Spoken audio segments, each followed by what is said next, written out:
Hello, I'm Vince White. I'm an employment attorney, and we are answering publicly posted questions on avo.com, getting folks the answers they need from an employment attorney. Here is our question. EEOC charge moved to the enforcement unit. What is next? When should I hire an attorney? I was fired from my job after I was diagnosed with a seizure disorder. The termination letter states that my job could no longer be held and that my job was being terminated. I was admitted to the hospital after having multiple seizures for the first time, which required medication and a follow-up with a neurologist. I had submitted a letter from my doctor stating that I could not be seen until November 24th by a neurologist, this being the earliest date I could get in. I was fired on the 12th of November before being seen by the neurologist. Thank you for your time. Okay. So first off, I'm really sorry about your seizure disorder. I have a couple of friends dealing with that, and it is life-changing and difficult, and I'm sorry. But I do hear good things are on the horizon in terms of medicine developing treatments for that. So hoping for good things, right? Now, the EEOC moving your case to the enforcement unit.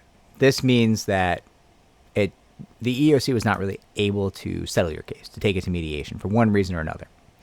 Either somebody didn't want to mediate one of the two sides, or mediation negotiations broke down, or often the EEOC just doesn't really do anything and just moves cases along. Depends. It's different. Different offices behave differently. You ask, what is next? Well, I mean, I can't tell you the future, but my guess is they're going to do nothing. They're going to issue a right to sue letter, and you're going to have to decide if you want to go on to federal court or not. That's probably not ideal for you. So when you ask your next question, when should I hire an attorney? Before you file with the EEOC. But that's okay that you didn't. Get one now. Immediately. Get one immediately. The EEOC does not help most people. The EEOC does not do anything, or very much at least, on most cases. You need an attorney to push them along. The EEOC often doesn't even mail its right to sue letter to the right place. I mean, these are not the most highly tuned of offices, right? I mean, some of them are great. New York is tremendous, right? I think the world of the local investigators here. But I've seen a lot of investigators in my day, and my God, please learn to do your job, then actually do it, is my opinion of most EEOC investigators. Now, it doesn't mean the EEOC is not useful. It is. There's a tactical reason why you want to use the EEOC there's actually a number of tactical reasons. None of them have anything to do with the enforcement unit. None. Zero, right? Now, what I would suggest is you start looking into your options for an attorney. Check reviews, make sure it's someone who really specializes in this field.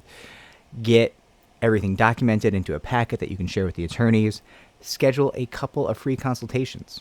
Meet with a couple. Try to balance both the question of, hey, I feel the most comfortable working with this person, but I think this person might do the best job. The solution is not to hire one or the other. The solution is to hire the person, the attorney, she or he, who both makes you feel comfortable and you believe will do the best job together. You're balancing, right? Because you have to work with this person. You have to deal with this person. The best attorney in the world might be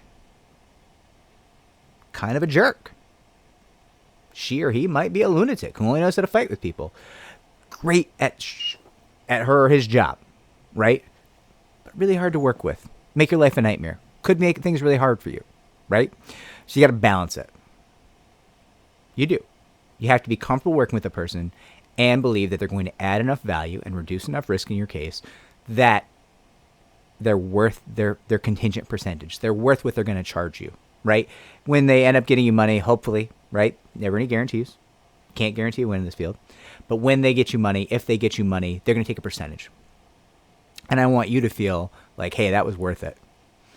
That was worth it. They added value and they reduced risk, and it was this is good that I'm paying them. Worth every penny. That's important. And it's going to be determined whether or not you feel that way 6 months, 9 months, a year, 2 years from now, whatever it is. It's going to be determined how you feel when this case is over today, now, by this process of finding the person you want to work with. So take care, spend time in this process, talk to lots of people. I will track the comments on the YouTube video if you have follow-up questions for me. I think I've also made videos about how to pick attorneys, some things to watch out for with attorneys. Off the top of my head, watch out for attorneys with a lot of reviews about not returning phone calls. Major red flag. Watch out for attorneys who work in multiple fields, right? If you are an employment attorney and you practice employment law, well, you probably don't have time to go do matrimonial law. And you probably don't have time to moonlight in personal injury law or criminal law. That's always a red flag for me. Is it always true? Could you never work in two fields? No. There's some people. There's some amazing people who do a great job. I'm just saying generally, if I was recommending an attorney to my family to deal with an employment law case, that attorney would do just employment law, just one thing, right? Specialize. It makes your life easier, and it lets you learn more about your field. And when you know more about your field, you can add value to your clients' cases and reduce the risk that they face, right? I hope this helps. I will track the comments in the YouTube video, and I wish you the best of luck. If you feel like I helped you, you could always help me to help more people just like you by giving me a like or a subscribe or even just leaving a comment down below. Thank you.